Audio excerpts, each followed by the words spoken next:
William Davis. He's the man who's going to take the house.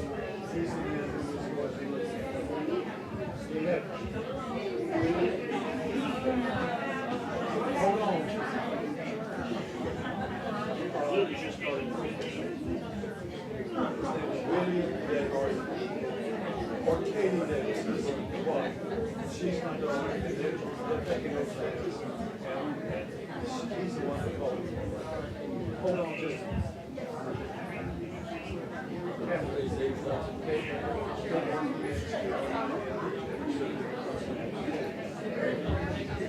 And her number is, you won't sell it. Hold on.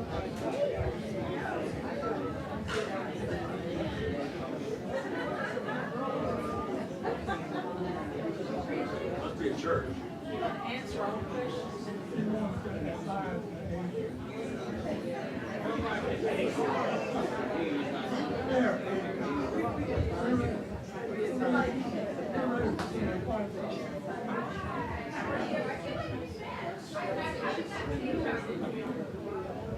Williams' number is 907-47067.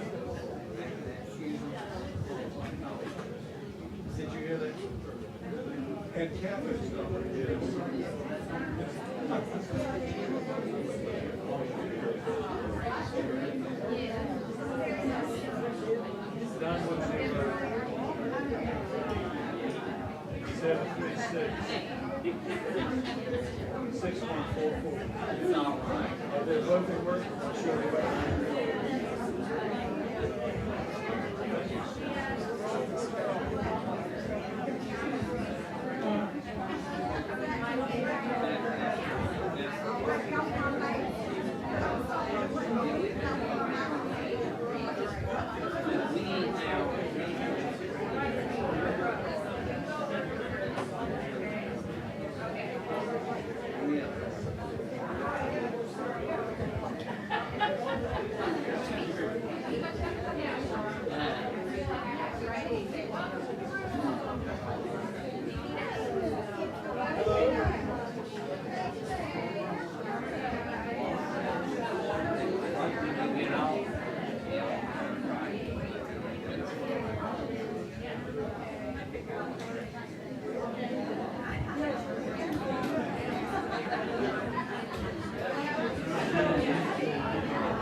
Good afternoon.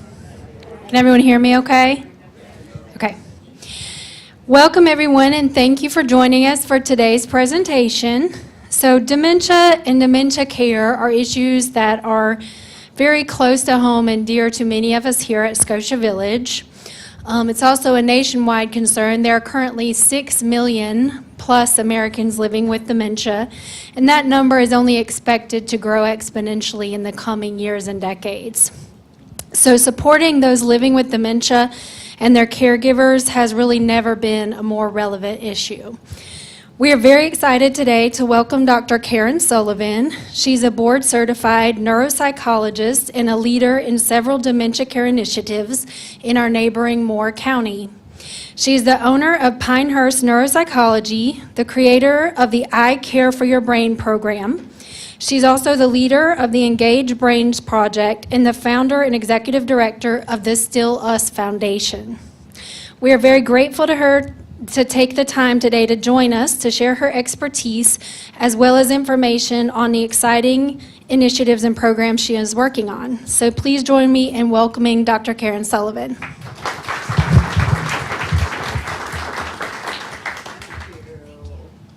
Wow, I think I'm really the lucky one. You guys have been already so welcoming and warm to me. I have heard about Scotia Village for literally 14 years, and this is my first visit, and I'm so happy about it. Now, I come here really through two ambassadors, okay? The first one is Reverend Sue Hudson. I'm going to ask her to stand up. Now, many of you are hugging on Sue and know Sue from her work as a Presbyterian minister. She look familiar to a lot of you? Yes. And then the other person is really a couple, a group, and that is Jim and Peggy Smith. Some of you know them as local community leaders. They helped me get here today, so we have a debt of gratitude for them. And I really appreciate Susan's introduction. It sounds like you guys have a real interest in this topic, and I think that makes sense because you see it all the time. And I think in our hearts, we want to do better by those folks affected by dementia, or as we're going to start to call it today, brain change. And I'll tell you why we're going to change that word. But what I know is true is that you want to do better, you want to help more, but you just don't really know what would be helpful. And so what I hope is that you leave today with a little bit of a different, more positive feeling about this word, dementia, and a little bit more empowered of what you could start doing differently today that could make a very big difference. So this is not a downer. We are going to try to think about this topic in a very uplifting way. Does that sound good? Yeah. Okay, excellent. All right. I told you you guys were good from the beginning. Now, this is my slide I do when I'm in Moore County, but you can just move yourself over a little bit here.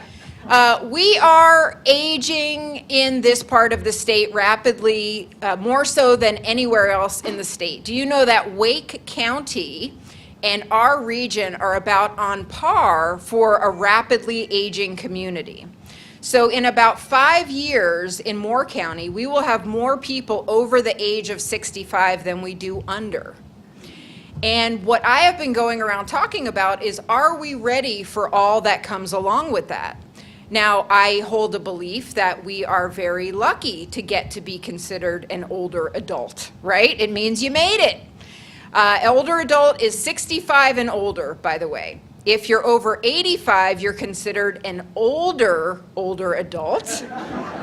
If you're over 90, you are the oldest older adult. So you can kind of classify yourself there.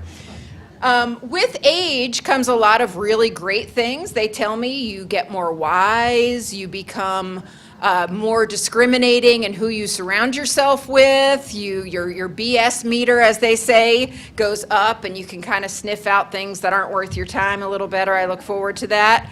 But there are some things that also come along with aging, like changing eyes, changing ears, changing spine, and a changing brain. And so if we have more older adults in the community than we do not, we better be ready to absorb that medically and socially. And so if we took a little poll here, a show of hands, how many of us think that we are really ready in those two arenas, healthcare and in the community? Are we ready for more people than not who are older, and about a quarter to a third of them having dementia? Do anybody think we're locked and loaded and ready for that? No, we are not. In Moore County, if you have cancer, I feel pretty darn good about your odds of getting excellent care. If you have a cardiac issue, I know you're going to be okay. If you have dementia, I cannot say the same. And that is really what was in my heart when I started some of the work that we're going to talk about today. So the first thing we have to do is agree on, what does this term dementia mean? Because if we don't even know what we're talking about, it's kind of hard to have a conversation about it. So dementia is an umbrella term. And what an umbrella term means is that it's a very broad term and many things live underneath it. So dementia is a clinical syndrome in which 2 or more cognitive areas significantly decline for that person. So it's always about a change from what was normal for that person, in quotes, because what is normal, right, to how they are in older years. And the big difference is, how does that change affect their independence? So a change in function is really the clincher. So if you're wondering about yourself or a loved one, it's not so much about memory or word finding or problem solving as it is your ability to manage your finances, your ability to remember your medical conditions, where your doctor is, when your appointments are, what your medicines are. And then the third one is your driving. So if you are independent and not making mistakes in money, meds, and motor vehicle, you cannot have dementia. And I think that's very helpful because dementia is the most feared condition of our time. A recent study came out and showed that it finally passed cancer. Cancer for 25 years has been the most feared medical condition, and last year dementia took that over. So we bring a lot to the table when we say this word dementia, right? If you think in your mind of a visual that comes up when you think of dementia, is it mostly or all not so great, right? There's a lot of stereotypes that we bring to that word. And it does people a real disservice because it changes how we treat them, and it changes the care they get, and it changes how much a part of the community they can stay. So what we advocate for is for actually doing away with the word dementia. And we like the word brain change. And doesn't that already just sound a little bit like something you'd rather have? No. No, you don't like brain change at all? Okay. Leave the brain alone. Okay, well, I like brain change for a few reasons. But one is it kind of does away with this idea that people with dementia it's the difference between us and them. And that's part of any good stigma and stereotype, is there's this feeling that they exist outside of our norm, right? So when you think about it like brain change, what comes to my mind is all the ways in a human life that the brain can be changing. So our brain changes a lot from the time we're an infant to a teenager. Right now they know teenagers don't really even have frontal lobes until they're like 25. If you have ever had trouble with reading or spelling and maybe have a little bit of dyslexia, that is brain change. If you ever have had a clinical depression, that is brain change. If you have had insomnia, that is technically brain change. And even if you just get a good night's sleep every night, having that deep REM sleep that we all want, guess what? Your brain was pretty changed during those few hours of REM. And so what we like to think is that dementia is just but one way the brain can change in a human life. And already you're getting a little hint at what we're going to talk about today. We're trying to poke a hole in this idea that it really is the worst thing that can happen to someone. So dementia being an umbrella term, what we're going to have is over 100 diseases that cause the state of dementia. Now, isn't that interesting? Over 100? Here it is, this thing we just think, well, they have dementia. Well, that's like saying somebody has a box of crayons, right? You have no idea what colors they are, the hue, the quality of the materials. It's just a blanket term. So what I do as a neuropsychologist is I diagnose the subtype of dementia through interviews and paper and pencil cognitive testing. And why this matters so much is because the subtype is going to tell you the medicines that may or may not work, if there is a medicine for it. It's going to tell you and your family what to expect in the future. And it's going to tell you what community resources are going to be a good match for you, because it's going to be different. If you've got Alzheimer's, that support looks different than if you have Parkinson's disease dementia. Two very different things to know about and to expect. So there's a whole world of things that cause dementia. What I have become very interested in the last few years is what we call the lived experience of dementia. And what that means is, what does it feel like to be the person inside the changing brain? It's a whole different way of looking at it, right? Because the way I learned about dementia in graduate school was through charts and staging tools that told me, well, this is mild, this is moderate, this is severe. But that's kind of a little bit abstract, right? What does it actually feel like to live inside a brain that has a disease in it? Because the brain is pretty special. It's pretty unique. It's not the knee, it's not the ear, right? The brain, we think, is kind of who we are. So there's really two things. Of course, it is the brain disease. I am not standing in front of you trying to shine up these diagnoses. These are some of the most painful things that can happen to a person and the people they love. But our message is really that it's not all bad. And in fact, when we know better and we can do better, you can actually get a lot more joy, connection, positivity, a lot more of the things that make any life worth living. So the other thing that we have really focused on in our projects is what we call the quality of the community response. And we can even think about that as you guys, as Scotia Village.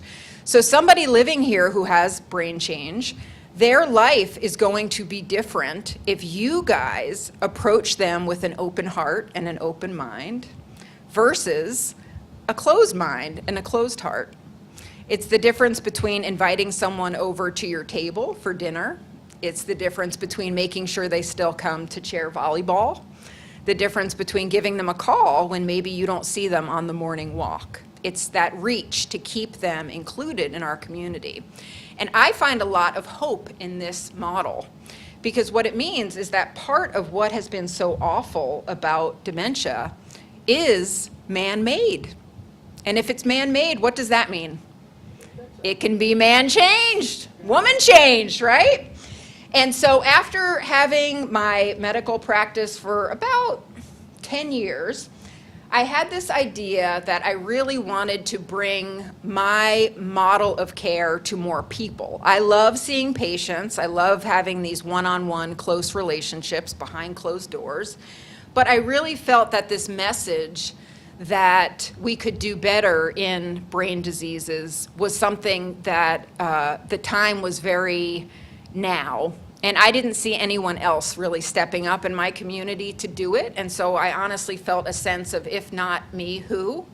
And I think when you get to that point in your life, many of us are just going to say, I'll raise my hand. Might not have been exactly what I planned, but I really felt 4 years ago that I had an opportunity to advance this mission to focus on the person and not so much the diagnosis.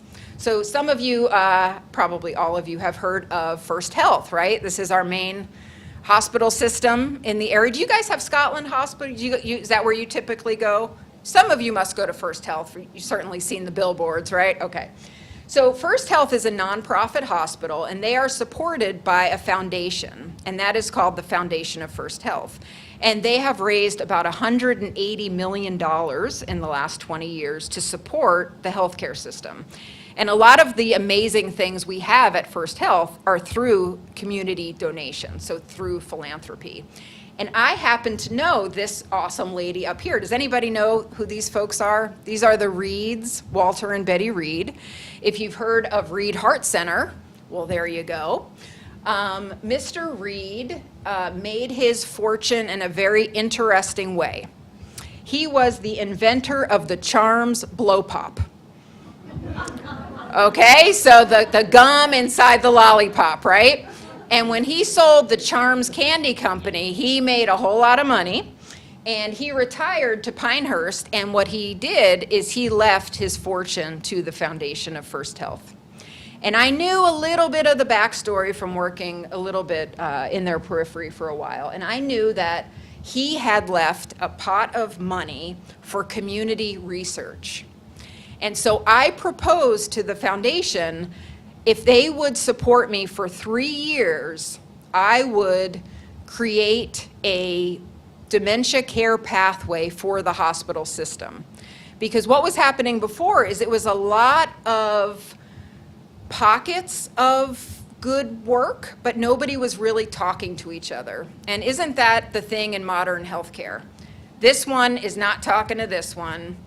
There's so much we could say about that, but I just knew there wasn't a dementia care advocate at the table making decisions, and I wanted to insinuate myself into that conversation because I know I'm not going to settle for a substandard system. I'm going to really, aim high. So I got to know Betty a little bit in her life before she passed a few years ago. And it took about 1.5 years to get them to agree to support me in this 3-year project. But what I'm going to talk to you about today is what I did with this opportunity, how much progress we made and more, and where we're going to take this in the future. And I'll give you a sneak peek. The future is all of us making some changes. And so this is really a call to action.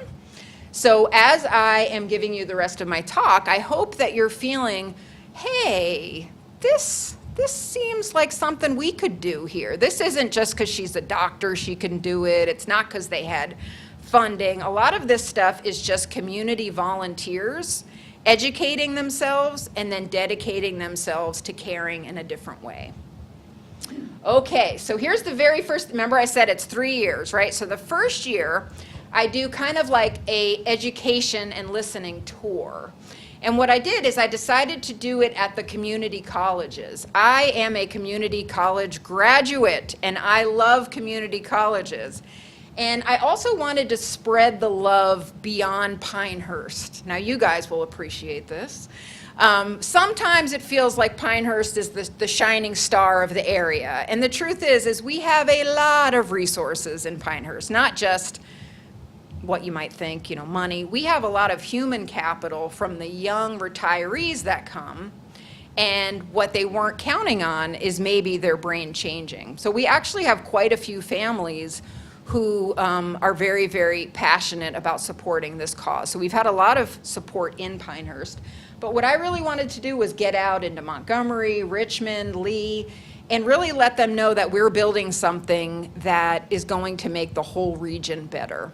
Because dementia really is something that touches almost all of us, right? So how many of us in this room just know someone who has lived with a changing brain? Just general, like pretty much everyone, right? How many of us have loved somebody with a changing brain? You guys. I mean, I could just stop right there and tell you what we need to do, right? Because anyone who's lived through it, you know the sorrows, and you know how much better the healthcare system could do, and you know how much better other people can do, right? You know that friends stop calling, the invitations stop coming. There's even data to suggest that primary care doctors look more at the floor than they do at a person once they've been diagnosed with dementia. And none of that has to do with a brain disease, does it? That has to do with us. So I went out on my tour. I got 36 leaders of 36 faith communities to meet me in Pinehurst and to have 2 days of kind of a meeting of the minds, because congregations are also aging. And that's a big problem for the future of churches and synagogues, right? They are losing a lot of their constituents, and they want to know how to serve them better.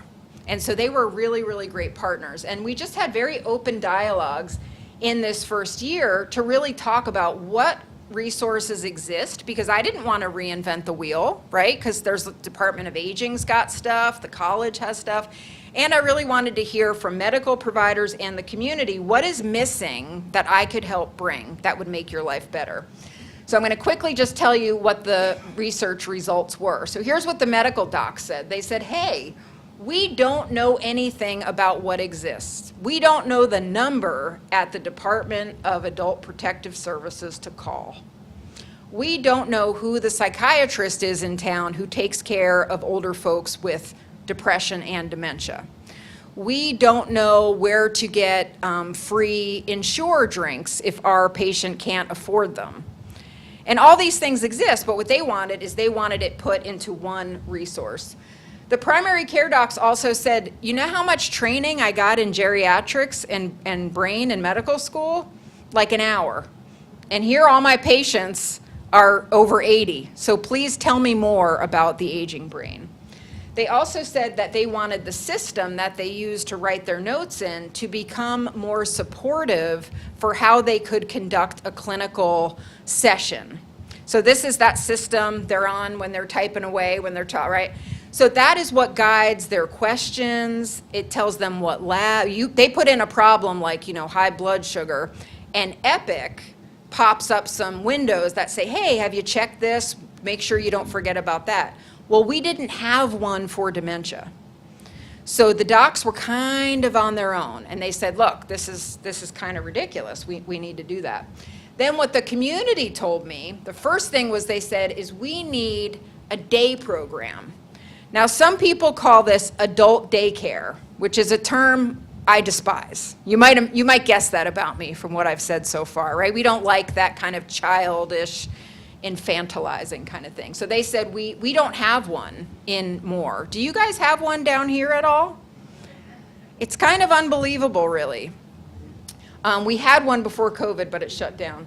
They also said, we want to feel more welcome in the community. We want to be able to go to church and the movies and the grocery store and not feel like people are kind of avoiding us a little bit, right? We want our friends to reach back out again.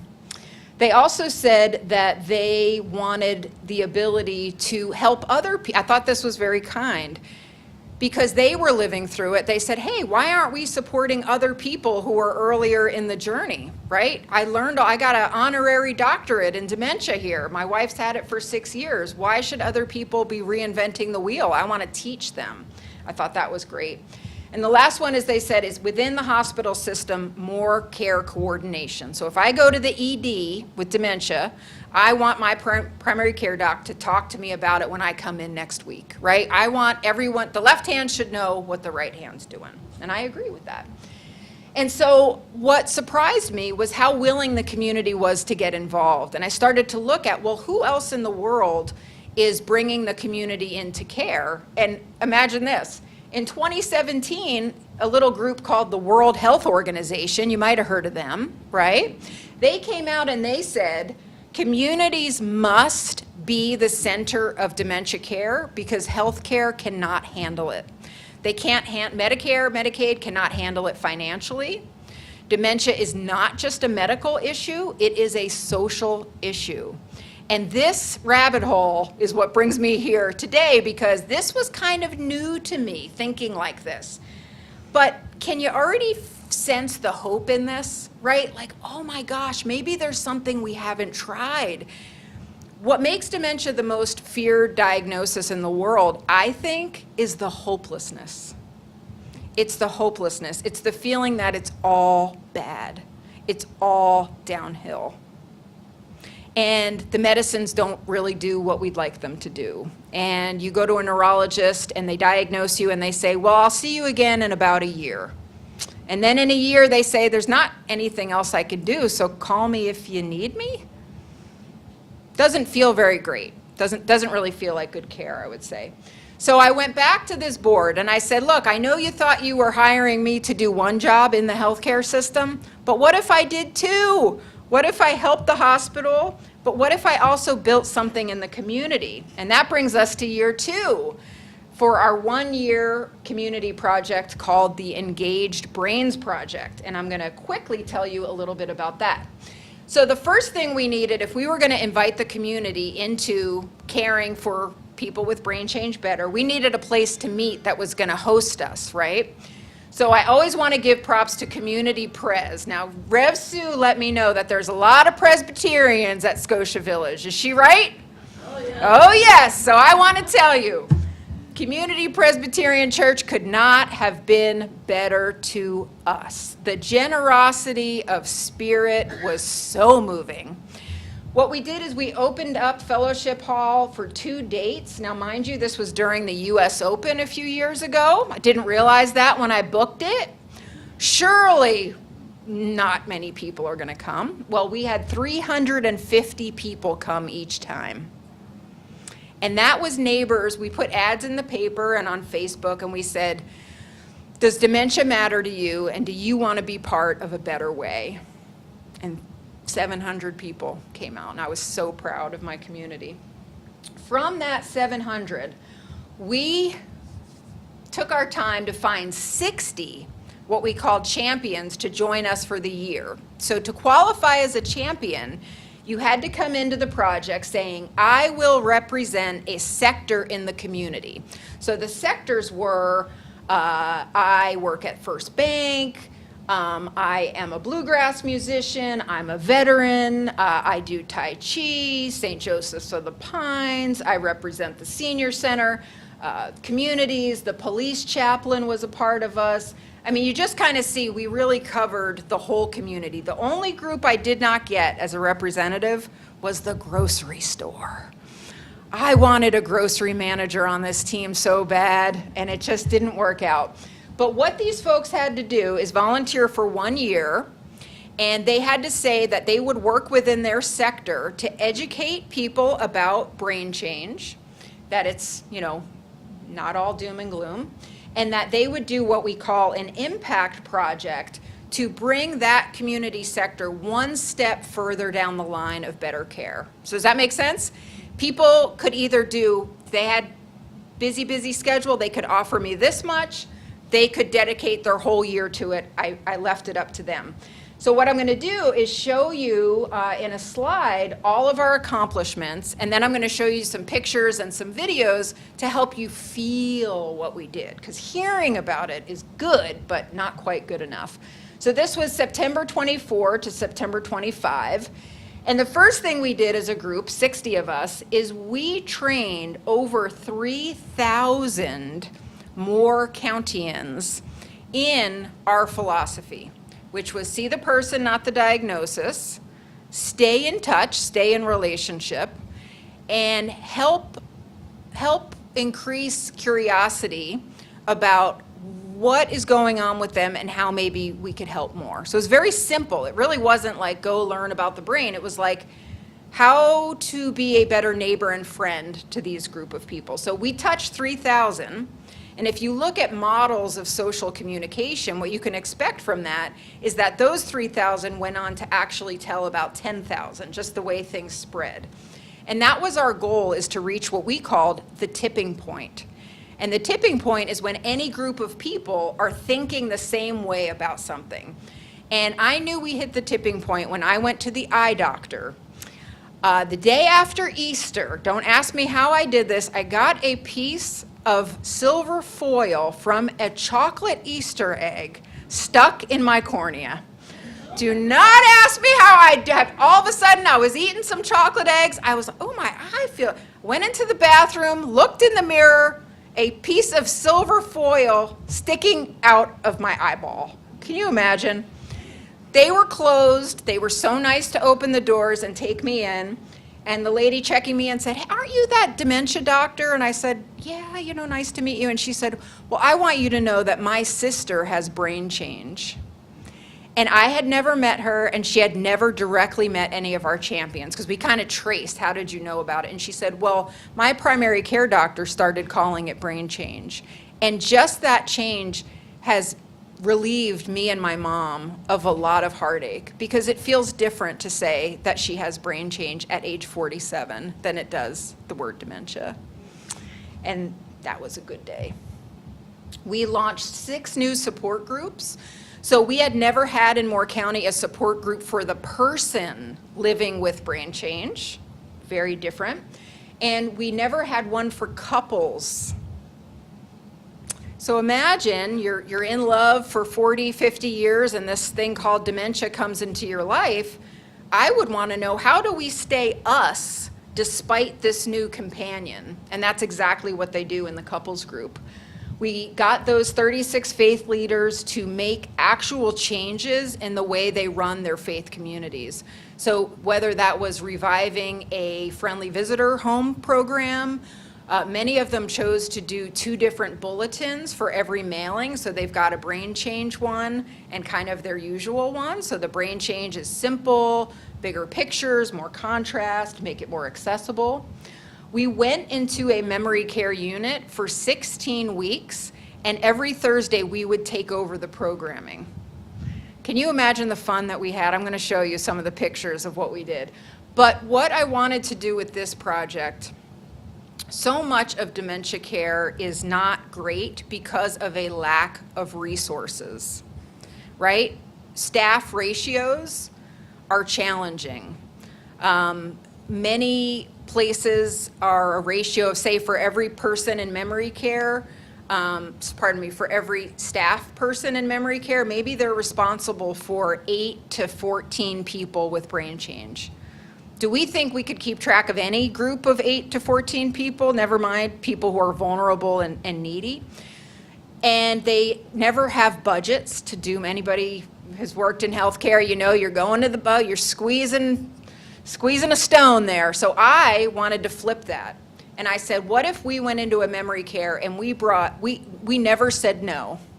Everything was a yes. Yes from how many volunteers I can bring, how many concerts I'm gonna have, we're gonna redo the courtyard. I mean, we just loved on them for 16 weeks. And it was miraculous how it changed them, the culture of the unit, and also us volunteers. I'll show you some video of that later. We partnered with 75 local organizations who called up and said, I want to be a part of this. Now, you know, some of that was because they were touched and it's good work and it's the right thing to do. Turns out it's also good for business, right? A lot of older adults who care about dementia, potential customers. So we learned a little lesson there. We had someone in the community who gave us $15,000 to buy personal headphones for every resident in memory care in Moore County. That was 198 people. And what we did is we got their birth dates and we averaged them.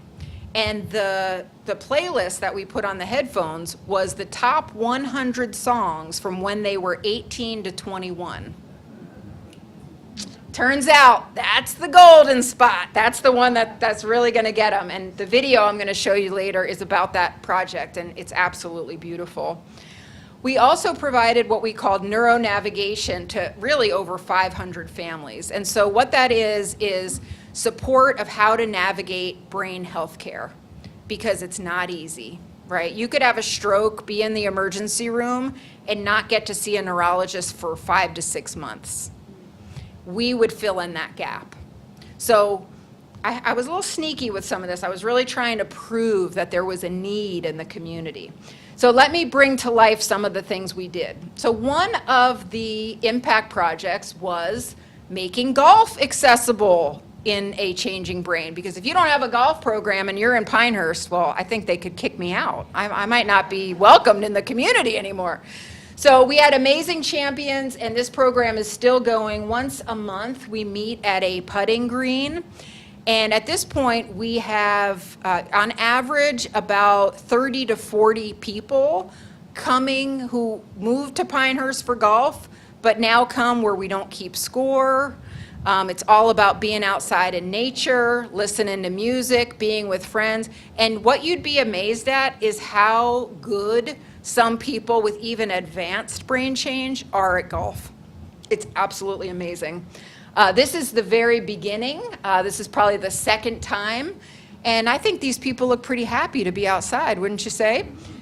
Some of these people told us amazing stories of not leaving the house for literally 2 years. Because they came here for the golf, they got Alzheimer's, and people stopped calling, and they really got cut off from life. And so there's 2 people in there who told us that, and I don't think I'll ever forget that. That really means a lot. I was there last Monday, and what I try to do is I connect myself to one of the folks who comes from memory care.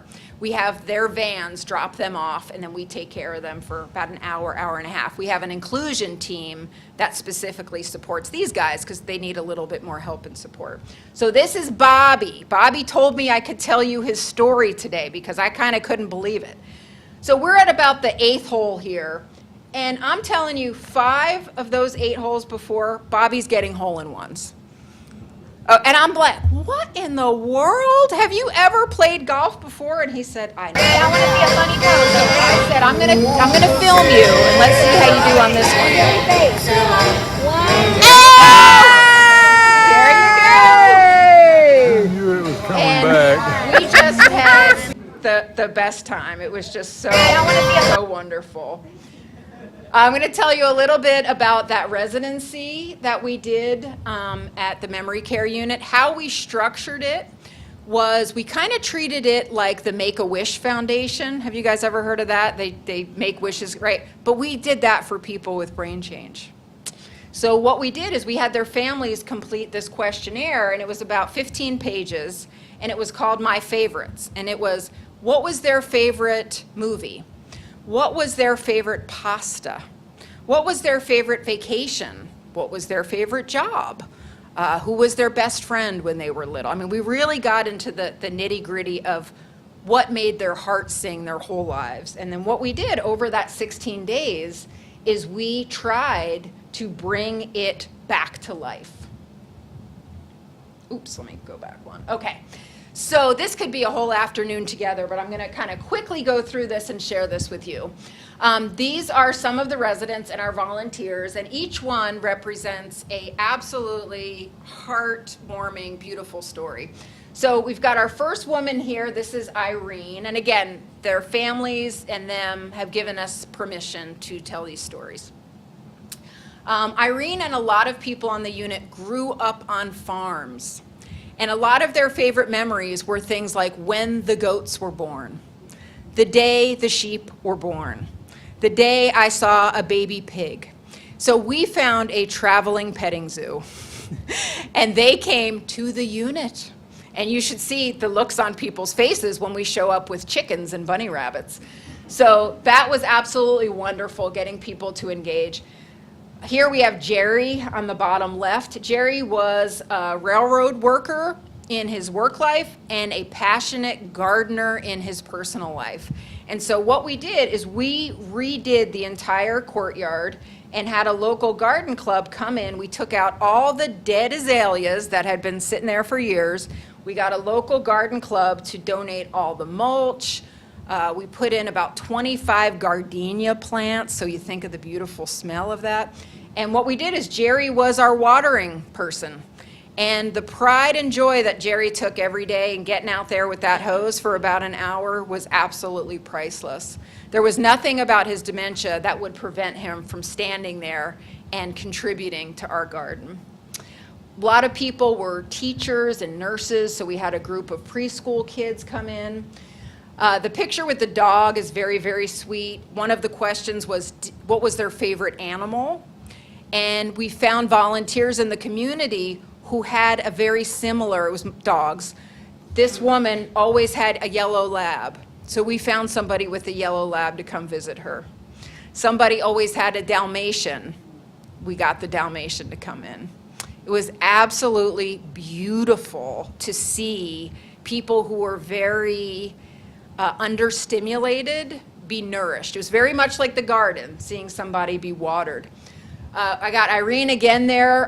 Her daughter said her favorite thing to do was go by the water and eat French fries and drink a cold Diet Coke. Well, sure enough, that's what we did one day. The woman there, you can see she's kind of at the horse farm. She grew up on a horse farm in Montana. And when I showed up that day, I didn't recognize her because of her smile. I had never seen her smile before. And in fact, I didn't know she had teeth. Because, but look at, I mean, is that not the most authentic, like, I am in my element? We did all sorts of stuff with flowers. People made genuine friends. This was not volunteers coming in to help the poor people. It was very, very powerful. I'm going to tell you a quick story about one of the residents. His name is Leo. He was in a wheelchair. For the first few weeks we were there, I never saw his eyes. He slept all the time. We had a community of woodworkers who made these little fidget boxes. And so this is, not for early dementia. This is much later. But what it does is it keeps someone occupied, and it keeps them from kind of, drifting off. It keeps their focus. And it's got, each side has some little engagement tool. You can see the hourglass, a little cog there. And Leo just became entranced with these boxes. And one day his wife was visiting, and she said, I think I know why he's so obsessed with it. We were curious, and she said, well, he was a pilot. And what she thinks is that he thought it was a dashboard to a plane. And I mentioned this to our main volunteer who was making them. The very next day, I come in and look at this. He made him a dashboard. That is the spirit of the Engage Brains Project. When you ask the community to help, look at the creative, powerful ways that they will step in. Isn't that just the most beautiful thing you've ever seen? So now if you go to visit Leo, you will not see Leo without this dashboard. This is like the security blanket. That is actually a smile there from Leo. He is totally joyful. What I really, really, really loved about these 16 weeks is how it affected the volunteers and the staff. Okay, so there we've got Rev Sue bringing in some of her artwork. She has been totally transformed by this work. She can tell you about that later. That woman there is a staff worker. The impact that we had on changing the staff's approach to the residents was extremely powerful. Because we saw value in them, they saw value in them. So what we saw was healthcare workers get off their phone.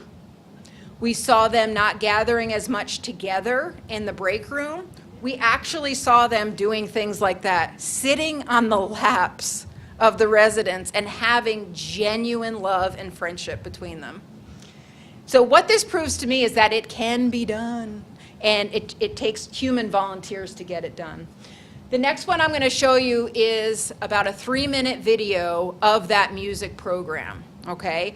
I want to cue you up for a couple things. The first one is we couldn't have done it without a Girl Scout.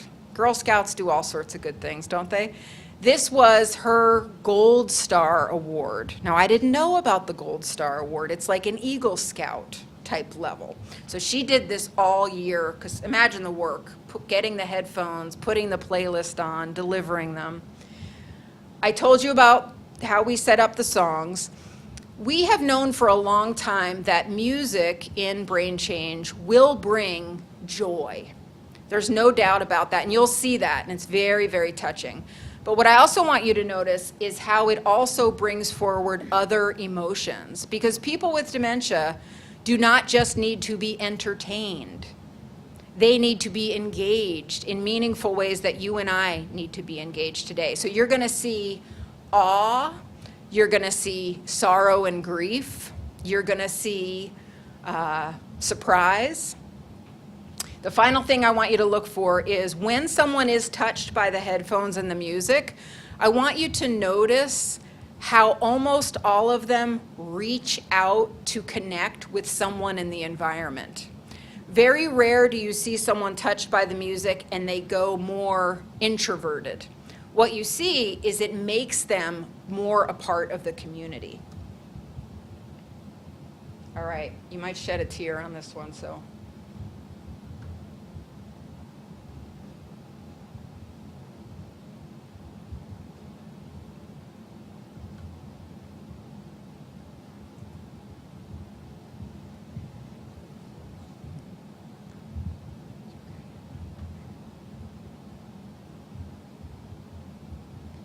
We'll get it.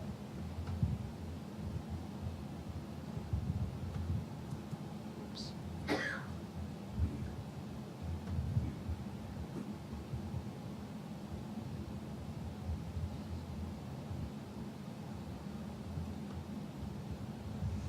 Now, we did transfer this from my computer to your computer, so I'd be sad if we couldn't get it going.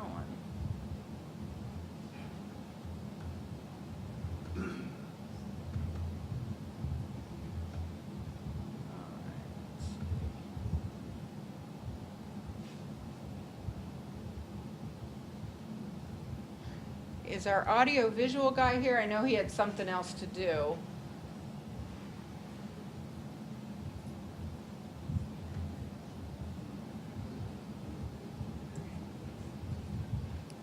Yeah. Oh, okay. Oh, okay. All right, well, I guess I'm going to have to try to walk you guys through this. Okay, so the headphones, one of the songs was Stand By Me. And what you see is a woman crying out for her mom. You see a lot of boogie, woogie, woogie. You see one woman who seems a little bit confused at first, but when they play the music, she says to her daughter standing there, "Oh, I know you. I remember you now. I think you're so cute." And so music brought back a memory. What you see is a lot of people getting so into the music that they wind up touching somebody standing next to them. And they try to get them involved, and it becomes a group activity, a social activity, and it's really beautiful. I will make sure you guys get this video. Hey! I don't know if you can help us. It sounds like our video didn't download on the front end, and so it might not be available. It's probably nothing you could do, huh? Try it again. Okay.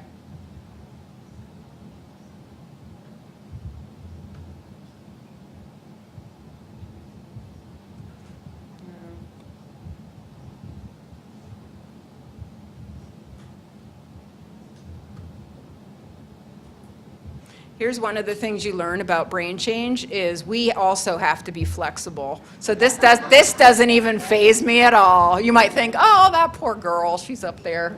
Her thing isn't working. I'm like, that's the way it goes sometimes. All right, maybe we'll come back to it, but I'll make sure you get to see this video. In year 3, this is where I actually built the healthcare pathway, and so we got those trainings done. We gave support to the nurses and docs who needed it the most to take care of people with dementia. We got that software Epic template updated, so now there is a dementia one, and we standardized those cognitive screens. Have you guys ever heard of a cancer navigator in a healthcare system? If you get cancer, you get assigned a navigator, and they kind of become your buddy, and they get you to your appointments, and they support you and all that. First Health has 12 cancer navigators. So what I did is I went to the board and I said, guess what? You need a neuro navigator. And so there she is. This was a big victory for us. We got her funded for 2 years. She was the chief nurse at the neuro ICU for 20 years. So now her job is if someone anywhere in the First Health system needs coordination, things aren't going great, families can call her, and it's her job. Not out of the goodness of her heart, it is her job to help us get an answer.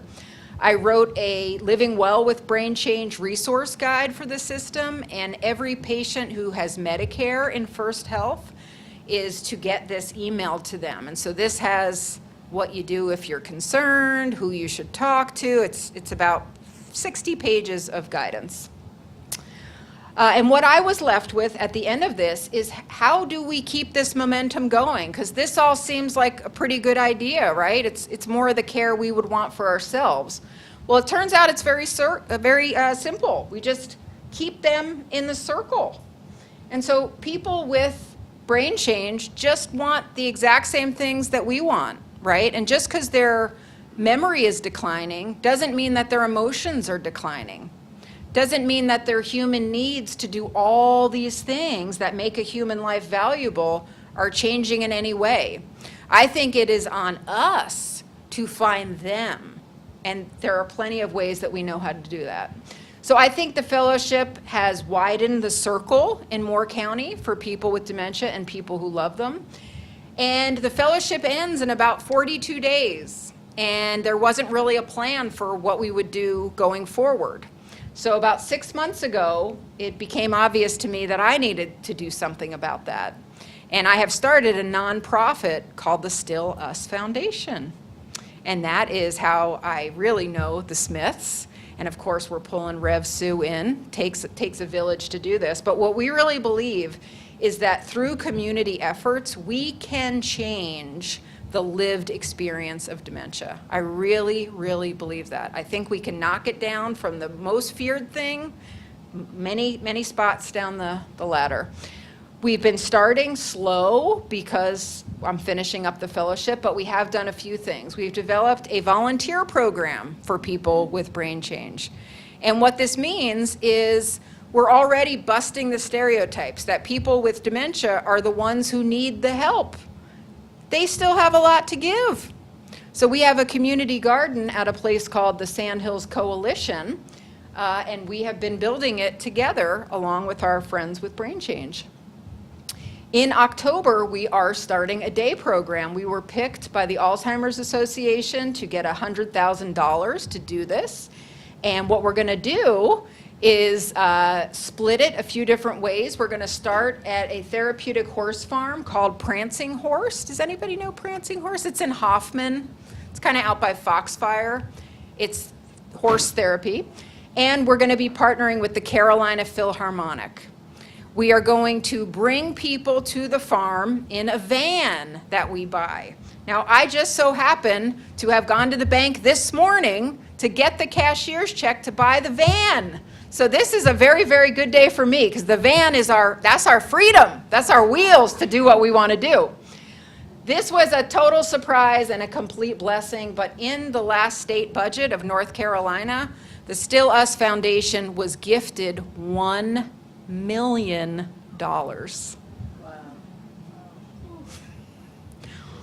$1 million. Right around that same time, I was blessed to find out that I had been voted the Woman of the Year for Moore County 2026. Thank you. That is very meaningful to me because what it means is people are embracing our mission. It's as much about the work as it is about the person who brings the work forward. I really believe that this idea that we can change the experience of dementia catches people's heart because there's a truth in it. It's not wishful thinking, it is community efforts. And I think a lot of you spent your life working in community for good, and I hope to honor your example by doing the same thing with Still Us. So thank you guys so much for being here with me today. I really, really appreciate it.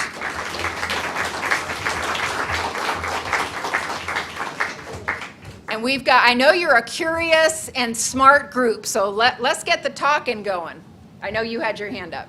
Do you use the term dementia and brain change interchangeably? Yes. Do they mean the same thing? Yes. Mm-hmm. Do you have a preference? Brain change. The easiest way to think about it is you remember, I know when I was growing up, that we used to say something we now call the R word, okay, to describe people that were maybe developmentally delayed. You would never call somebody that now, right? We think dementia is the same. It's too tainted. There's no getting it back. There's no changing. I'm not going to go so far to say it's like some other words, but I think you get my point, right? It's too hardwired for a negative. Brain change, now we got some room to be flexible and change how we're thinking about it. So if we left today with everyone in this room just saying brain change, we would have a victory and a mini movement starting at Scotia. Seriously. The other word we use is instead of caregiver, we like care partner. And the reason is caregiving kind of has that like hierarchy, like we do for them, right? We take away choice, and there's nothing wrong with it. It's not that it's not coming from the heart, but care partnering already sets it up to be a relationship, and that is a fundamental change we have to make in our thinking.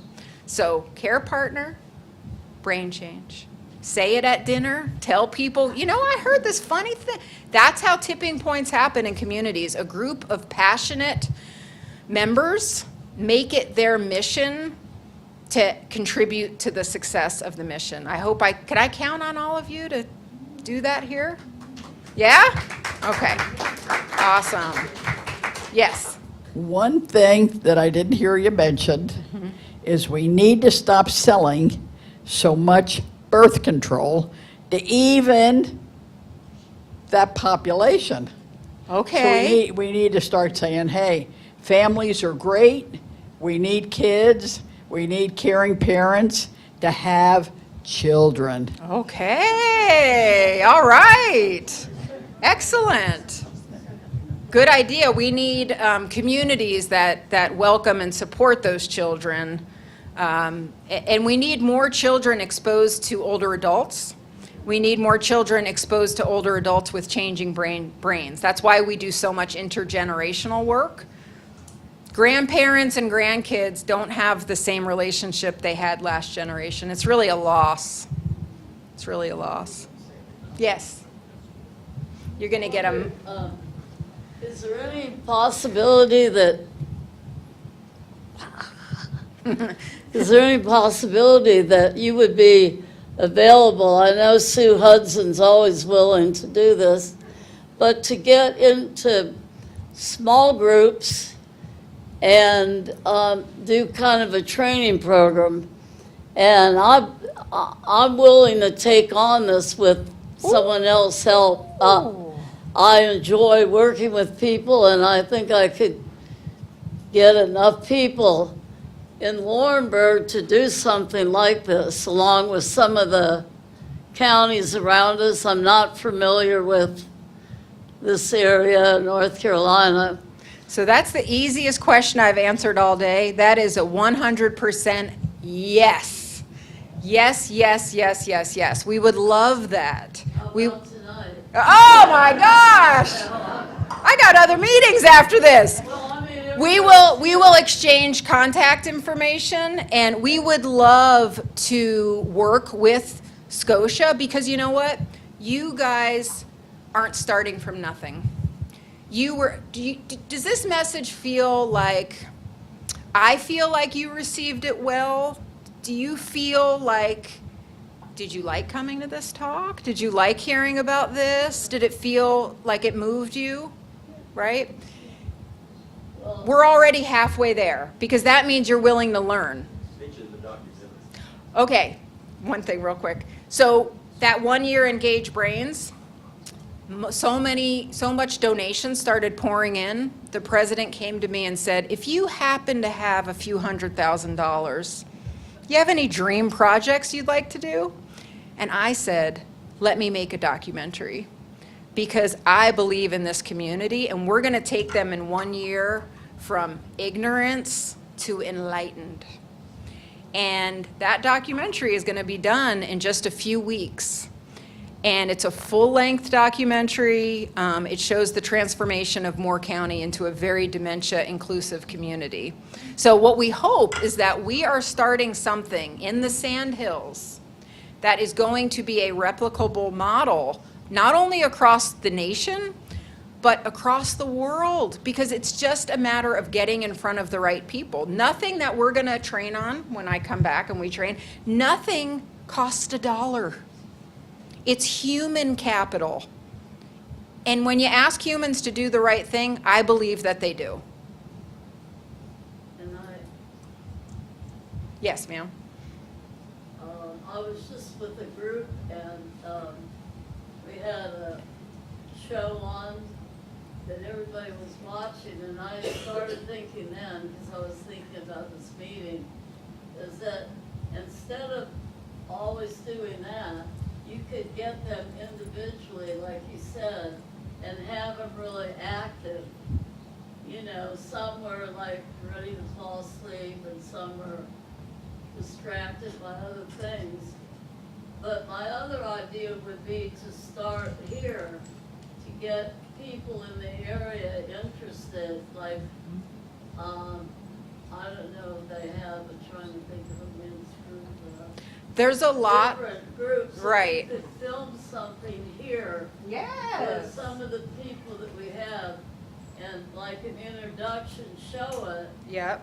so that we could go. People are very influenced by those things that they see, and it actually comes alive to a lot of them. Right. That's why we thought the film was very important. Yes. So wouldn't that be a way to go to different groups and Oh, show yeah. them what we're going to start with? There's all sorts of things that we'll do together. The other thing I should tell you guys is the primary mission of Still Us is to start a sanctuary, which is us buying a large farm in the Sandhills somewhere. In Europe, there is a model called a care farm model of dementia care, where instead of people going to institutions or staying in their homes, they gather on a farm and they do work and they contribute to the good of society. And the United States does not have one yet. There is one in Canada, there is 800 in England, and in the Netherlands there's 2,000. Would you rather go to a farm if you needed dementia care, or would you rather go into an institution? Right? And so that is our ultimate goal, is to buy a multi-acre sanctuary and create a safe place, a utopia for people with dementia. Now, can I take y'all's picture? Because from this vantage point, you guys look really good. Can you give me like a little hands up, maybe, if you like to talk and you think we're onto something here? Woo! All right, good.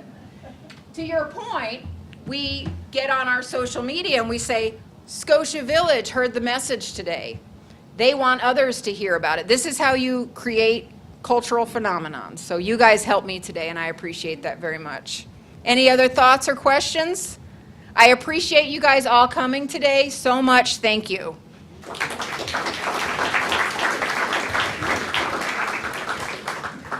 And we'll send you that music video.